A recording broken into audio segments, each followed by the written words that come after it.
everyone, welcome back to my channel where we simplify the missing concepts. Today, we will discuss a realistic patient case study on COPD and create a step-by-step nursing care plan in which we will cover patient case study data collection, Nanda nursing diagnosis, planning, nursing interventions and rationale, evaluation. ठीक है okay किसी भी case study बनाने से पहले हमें मालूम होना चाहिए कि जिस भी केस स्टडी जिस भी डिजीज के ऊपर हम केस स्टडी बना रहे हैं तो what is the meaning by that disease ठीक है तो चूंकि ये जो केस स्टडी है वो सीओपीडी पे बनाई गई है तो what is the meaning bye COPD COPD is an abbreviation of C for chronic, O for obstructive, P for pulmonary and D for disease. What is COPD? Actually इसमें जो है डेफिनेशन बताई गई है कि सीओपीडी होता क्या है सीओपीडी जो है क्रोनिक ऑब्स्ट्रक्टिव पल्मोनरी डिजीज है it is a progressive lung disease that makes it hard to breathe.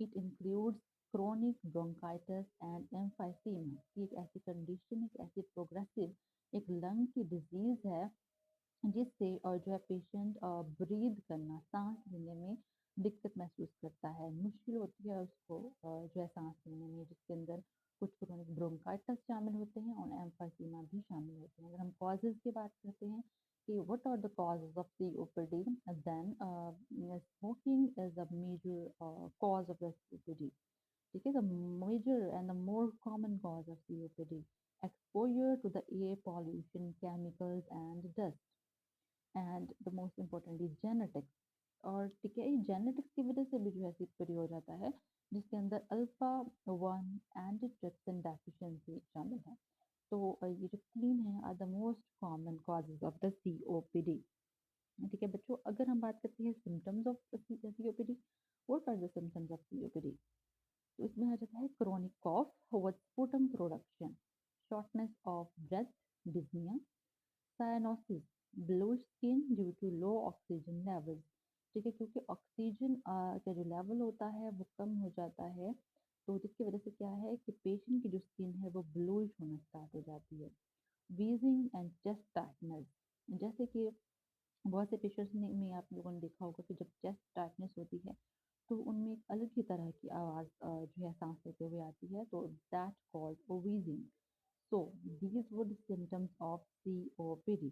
COPD is irreversible, but proper nursing care can help manage the symptoms effectively.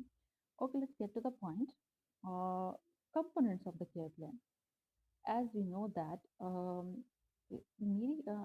आपको जो है components of nursing care plan जो है वो आपको मेरी previous video में मिल जाएंगे तो आपको अच्छे तरीके से इस लेक्चर में आप समझ जाओगे कि what are the actual components of nursing process ठीक है तो एक्चुअली वो 5 ही होते हैं बेसिक जो होते हैं तो जो कि एक निमोनिक है एडपाई उसकी बेस पे बनाए जाते हैं तो nursing care plan has 5 main components ADPIE ठीक है तो जो है हमारे पास है number 1 is A for assessment D for diagnosis P for planning, I for intervention, E for evaluation.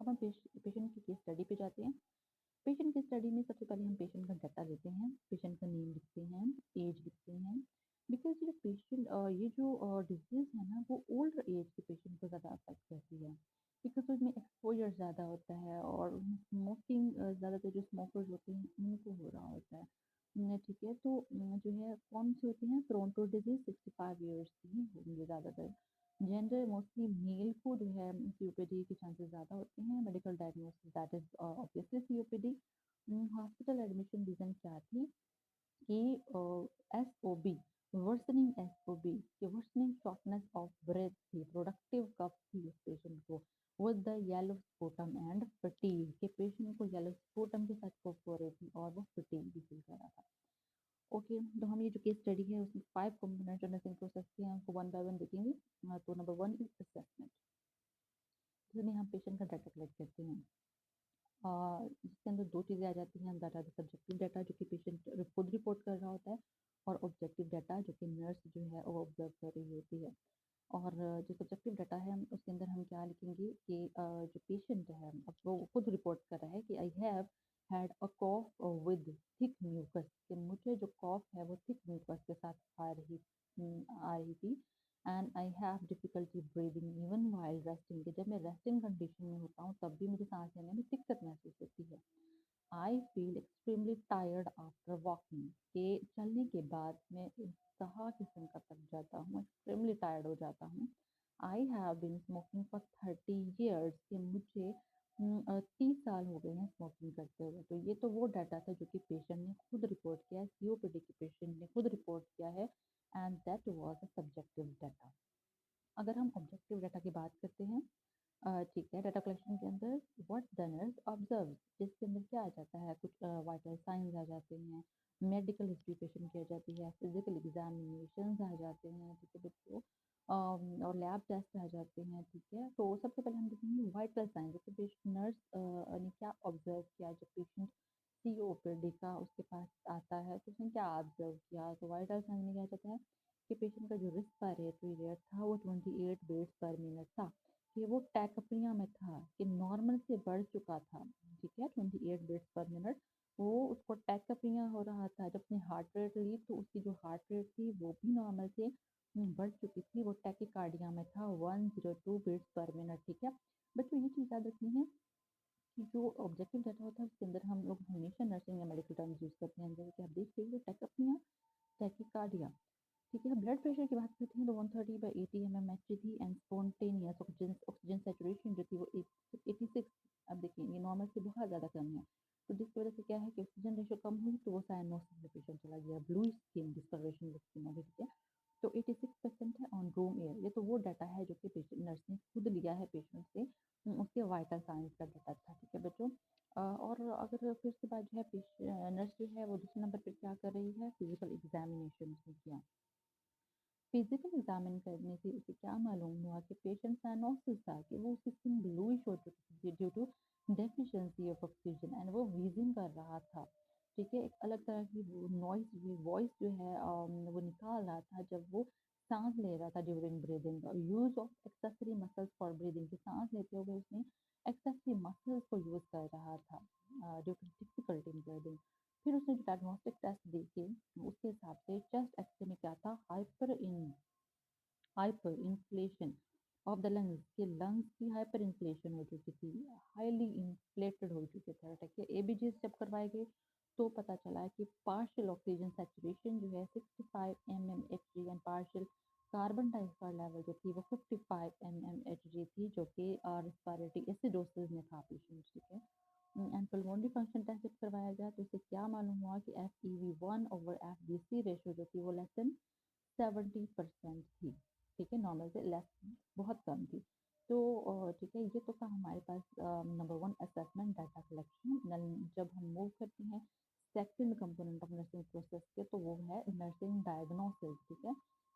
Nursing diagnosis जो है हम लोग हमेशा असेसमेंट के बाद असेसमेंट बेस बना के बनाते हैं, ठीक है। नंदा की अप्रूव्ड शुगर नर्सिंग डायग्नोसिस इसके अंदर शामिल करते हैं, तो इसमें जो है टॉप थ्री सीओपीडी पेशेंट के लिए आप टॉप थ्री नर्सिंग डायग्नोसिस के अंदर ऐड की गई हैं जिसको आप यूज़ कर सकते हैं। Number one is the ineffective airway clearance, number one जो कि मोस्ट कॉमनली यूज़ की जाती है। आप इस तीनों में से कोई भी यूज़ कर सकते हैं अपने नर्सिंग के प्लान बनाने के लिए, ठीक है। और number second is impaired gas exchange, and number third is activity intolerance, ठीक है।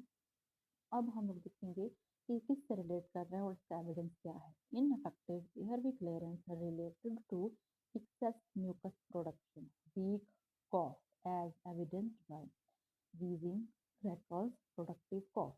ये हो गया number one nursing diagnosis. And number second is impaired gas exchange, जो कि रिलेट कर रहा है एल्व्यूलर डैमेज, ठीक है। जब एल्व्यूलर डैमेज हो गया है तभी गैस का जो एक्सचेंज है वो इम्पेयर हुआ है, और जो म्यूकस है उसमें ऑब्स्ट्रक्शन हो गई है, as evidenced by low spontaneous oxygen saturation that is at 86%, cyanosis and dizziness। आप बच्चों एक चीज़ याद रखनी है कि रिलेटेड टू के फॉर्मूलाज आपने जो भी पॉजिटिव जो भी जो है ना वजह बन रही है वो आपने ऐड करनी है, और एज एविडेंस के फौरन बाद अपनी जितनी भी सिम्टम्स उसके अंदर आ रही हैं वो आप ऐड करेंगे, ठीक है। So activity intolerance है related to imbalanced oxygen supply and demand as evidenced by shortness of the breath after walking a few steps। ये क्या है, ये रिलेट कर रहा है कि उसकी ऑक्सीजन सप्लाई जो है वो इम्बैलेंस हो गई है और उसकी जो डिमांड है वो भी इम्बैलेंस हो चुकी है, जिसमें हम एविडेंस ले सकते हैं कि उसमें शॉर्टनेस ऑफ ब्रेथ हो रही है after walking a few steps, कि जब वो थोड़े से स्टेप्स चलता है तो उसकी शॉर्टनेस ऑफ ब्रेथ हो जाती है। ठीक है, तो जो नर्सिंग इंटरवेंशंस हैं हमेशा राइट डायग्नोसिस को सेलेक्ट करने के बाद ही हम बना सकते हैं। तो ये थे हमारे पास 3 most important nursing diagnosis for the COPD patient. ठीक है, नेक्स्ट हम लोग बात करते हैं number third component, that is the planning. ठीक है, प्लानिंग के अंदर हम लोग स्मार्ट गोल्स जो है वो सेट करते हैं S for specific M for measurable, A for achievable, R for relevant and T for time bound. ठीक है, तो अब हम बना रहे हैं planning. Mister Azam spontaneous oxygen saturation will remain above 90% within 24 hours with oxygen therapy। ठीक है बच्चों, अब इसके अंदर क्या है कि हम क्या करेंगे, प्लान बना रहे हैं, कुछ गोल सेट कर रहे हैं। तो जिसमें क्या है कि जो पेशेंट की ऑक्सीजन सेचुरेशन होगी वो 90% तक जो है मेंटेन कर पाएगा मिस्टर आजम, जब हम उसे ऑक्सीजन थेरेपी देंगे विद इन 24 आवर्स। और दूसरा जो है हमने जो है वो प्लान बनाया है वह है कि मिस्टर आजम जो है वो will demonstrate the effective coughing techniques to clear the secretions within 2 days। के जो पेशेंट है आजम जो है वो इफेक्टिव कॉफिंग टेक्निक्स जो है वो डेमोन्स्ट्रेट करेगा अपनी सेक्रेशंस को क्लियर करने के लिए 2 days के अंदर। और नंबर थर्ड है mister Azam will walk 10 steps without experiencing severe dyspnoea by the end of week. कि इस जो वीक के एंड के ऊपर जो है वो पेशेंट अपने जो है 10 स्टेप्स वॉक कर सकता है कोई भी डिज्निया के सिम्टम्स को एक्सपीरियंस किए बगैर। तो ये था number third component, that was planning. Okay बच्चों, और next nursing intervention and rational की बात करते हैं। तो जो हमने नर्सिंग डायग्नोसिस बनाई थी उसकी बेस पर हम वन बाय वन जो है उनकी इंटरवेंशंस देखेंगे। ठीक है, अब जो भी नर्सिंग डायग्नोस आप सेलेक्ट करोगे उसकी इंटरवेंशंस जो है यहाँ पर मैंने ऐड कर दी हैं, जो कि आप लोगों के लिए बहुत बेनिफिशियल हैं। ओके, जब हम बात करते हैं इनफेक्टिव एयरवे क्लियरेंस की, ठीक है, तो उसकी इंटरवेंशन क्या होंगी कि उसका जो एयरवे है वो क्लियर नहीं है, इनफेक्टिव है, तो उसके हम इंटरवेंशन डालेंगे कि हम पेशेंट को इनकरेज करेंगे deep breathing and coughing exercises to clear the mucus, कि वो डीप ब्रीदिंग एक्सरसाइज करे, कॉफिंग एक्सरसाइज करे अपने म्यूकस को क्लियर करने के लिए। ठीक है, उसके बाद है कि हमने ब्रोंको डायलेटर्स और म्यूकोलाइटिक्स जो है वो एडमिनिस्टर करनी है पेशेंट को। ठीक है, तो उसकी एयरवेज को ओपन करने के लिए एंड म्यूकस को थिन करने के लिए। उसके बाद है कि प्रोवाइड हाइड्रेशन, कि हमने पेशेंट को हाइड्रेशन प्रोवाइड करनी है 2 to 3 लीटर्स पर day to loose in the thick secretions. ठीक है, जब हम उसकी जो येलो स्पुटम आ रहा है, उसकी सिक्रेशंस आ रही हैं, उसको जो है वो थिन करने के लिए हमें हाइड्रेशन की ज़रूरत होगी, तो पेशेंट को क्या करेंगे, हाइड्रेशन प्रोवाइड करेंगे तकरीबन 2 to 3 लीटर और पर डे वाटर उसको जो है, ये फ्रूट जो है उसको हम देंगे in the form of water और in the form of fluid. ठीक है, IV फ्लूइड। अगर हम बात करते हैं, हम लास्ट इंटरवेंशन है कि perform the chest physiotherapy and postural drainage to remove the mucus from the lungs. हमने चेस्ट फिजियो करनी है पेशेंट की और उसका जो है पोस्चर चेंज करवाना है, उसकी ड्रेनेज करवानी है ताकि उसकी जो लंग्स हैं उसके अंदर से म्यूकस रिमूव किया जा सके। तो ये जो हमारा फर्स्ट नर्सिंग डायग्नोसिस था इनफेक्टिव एयरवे क्लियरेंस, तो उसकी इंटरवेंशन थी। अब हम बात करते हैं नेक्स्ट नर्सिंग इंटरवेंशन की, नर्सिंग डायग्नोसिस की, जिसकी इंटरवेंशन है नंबर सेकंड नर्सिंग डायग्नोस है इम्पेयर्ड गैस एक्सचेंज। ठीक है, तो उसकी इंटरवेंशन है कि जब गैस का एक्सचेंज इम्पेयर हो गया तो इसमें हम लोगों ने उसकी जो पेशेंट की स्पॉन्टेनियस ऑक्सीजन सेचुरेशन उसको मॉनिटर करना है और उसकी EBGs को भी रेगुलरली मॉनिटर करना है ताकि जो ऑक्सीजनेशन का स्टेटस है उसको डिटेक्ट किया जा सके। उसके बाद जो है administer the low flow oxygen therapy, कि हमने उसकी जो ऑक्सीजन थेरेपी है वो हमने कम देनी है, तकरीबन 1 to 2 लीटर तक देनी है विया नेज़ल कैन्यूला। इसकी वजह ये है कि हमने ताकि जो कार्बन डाइऑक्साइड की जो रिटेंशन है उससे प्रिवेंट किया जा सके, कार्बन डाइऑक्साइड की रिटेंशन ना हो सके। Encourage the pursed lip breathing to improve the oxygen exchange and reduce the air trapping. ये हमने उसकी पर्स्ट लिप ब्रीदिंग जो है उसको इनकरेज करना है कि वो जो भी ऑक्सीजन का एक्सचेंज है वो इम्प्रूव हो सके और उसकी जो एयर ट्रैपिंग है वो उसको रिड्यूस किया जा सके। उसके बाद है कि हमने पोजीशन करना है पेशेंट को इन हाई फॉलर पोजीशन के पेशेंट को हाई फॉलर पोजीशन पर रखना है to promote the lung expansion and better breathing. ठीक है, बेटर लंग एक्सपेंशन के लिए और उसकी बेटर ब्रीदिंग के लिए हम लोगों ने क्या करना है कि पेशेंट को जो है हाई फॉलर पोजीशन पर लेटा देना है। ठीक है, और उसके बाद हमारे पास आ जाता है number third nursing diagnosis, that was activity intolerance. ठीक है, इसकी इंटेंशन क्या है कि प्लान द एक्टिविटीज। ठीक है, ऐसी एक्टिविटीज को प्लान करना है with rest periods to prevent the over exertion.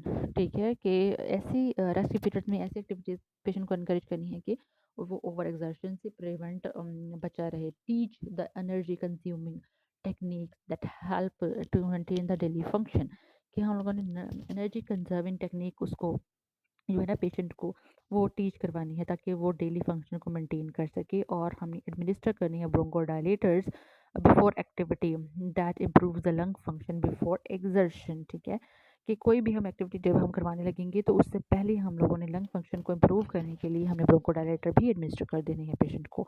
तो ये हमारे पास इंटरवेंशन थी। Number third nursing diagnosis that was activity intolerance. ठीक है, एंड एट द लास्ट जो कंपोनेंट है वो है इवालुएशन।